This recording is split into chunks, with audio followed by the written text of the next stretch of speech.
Après leur match nul à Nîmes vendredi dernier, les joueurs d'Angesco n'ont repris l'entraînement que ce matin à la Baumette.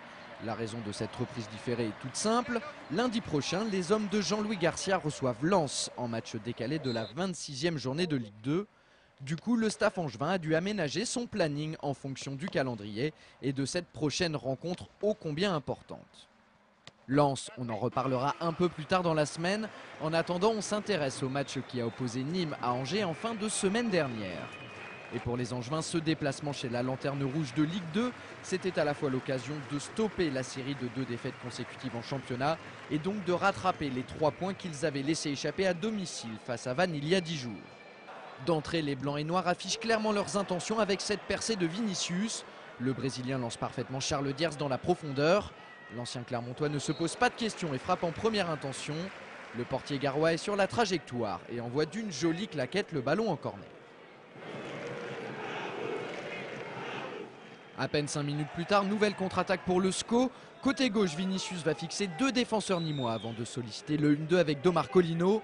L'attaquant gabonais sent et joue très bien le coup avec cette remise précise à souhait dans la course du Brésilien qui trompe Puy-de-Bois d'une superbe frappe croisée. Ça fait 1-0 pour le SCO grâce à la 3e réalisation cette saison pour l'ancien joueur de Vasco de Gama. Je suis content pour marquer le 3e but. Mais pour moi, ce qui intéresse, c'est le résultat qui est un point extérieur. Ce n'est pas à domicile, c'est important pour notre équipe. En deuxième mi-temps, pas grand-chose à se mettre sous la dent de part et d'autre.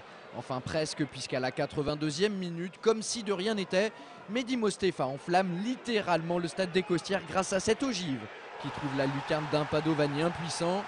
Après El Jadeiaoui pour Brest il y a 15 jours et le Vantais Gimbert il y a une semaine, c'est le 3e but d'anthologie qu'encaisse le dernier rempart du SCO en moins d'un mois. Résultat, Arnaud Lucas, l'entraîneur des gardiens, se demande s'il ne ferait pas mieux de renfiler les gants. Je pense que moi, à sa place, les 3 buts, je ne les prenais pas. Donc rien que ça, je pense que ça devrait le vexer de savoir qu'à sa place, je ne les prenais pas. Mais c'est surtout à lui de jouer et à de faire en sorte que ces ballons, qui sont vraiment anodins, ça ne fasse plus but et puis que ça nous remette en avant, quoi. C'était vraiment sur le ton de la boutade parce que Pado est forcément n'est pas impliqué sur ses buts. Il n'y a vraiment rien à faire. Donc qu'il continue à faire le travail comme il sait le faire depuis le début de saison et tout ira bien. Un partout, c'est le score final. Ce résultat nul n'arrange aucune des deux formations puisque Nîmes reste bon dernier de Ligue 2 et qu'Angers n'a pas profité des résultats de ses concurrents directs, tous tenus en échec lors de cette 25e journée, à l'exception de Boulogne, vainqueur à Bastia. Ce n'est pas 2 points perdus, je dis on aurait pu prendre 3 points, mais on n'a pas perdu de points du tout.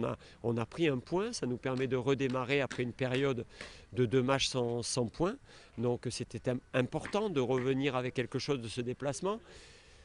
On a juste trouvé dommage de ne pas, à 8 minutes près, de ne pas avoir su conserver cette victoire. Et je pense qu'on aurait pu le faire en marquant ce 2e but qui nous aurait complètement libérés. Pas de changement au niveau du classement, Lens domine toujours les débats devant Metz et Angers. Juste derrière, Montpellier, Strasbourg et Boulogne sont toujours en lice dans la course à la montée. Si vous souhaitez discuter ou poser vos questions à Willy Bernard, le président d'Angesco, sachez qu'il participera demain, mercredi 4 mars, de 15h à 16h, à un chat en direct sur le site internet maville.com.